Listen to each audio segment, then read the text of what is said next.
അമേരിക്കയിലെ ന്യൂയോർക്കിൽ ലാൻഡിംഗിന് തൊട്ടുമുമ്പ് യാത്രാവിമാനത്തിൽ ഡ്രോൺ ഇടിച്ചു. ജോൺ എഫ് കെന്നഡി അന്താരാഷ്ട്ര വിമാനത്താവളത്തിലാണ് സംഭവം.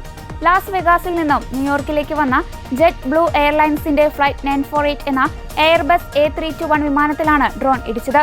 പൈലറ്റിന്റെ സംയോജിതമായ ഇടപെടലിലൂടെ വിമാനം സുരക്ഷിതമായി ലാൻഡ് ചെയ്തതിനാൽ വൻ ദുരന്തം ഒഴിവായി.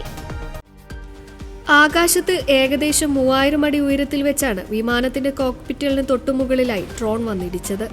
വിമാനം റൺവേ ലക്ഷ്യമാക്കി താഴ്ന്നു പറക്കുന്നതിനിടെയാണ് അപകടമുണ്ടായതെന്ന് പൈലറ്റ് എയർ ട്രാഫിക് കൺട്രോളിന് സന്ദേശം നൽകി. അപകടം നടന്ന് മിനിറ്റുകൾക്കകം വിമാനത്താവളത്തിൽ സുരക്ഷിതമായി ലാൻഡ് ചെയ്ത വിമാനത്തിൽ നിന്നും യാത്രക്കാരെ സുരക്ഷിതമായി പുറത്തിറക്കി.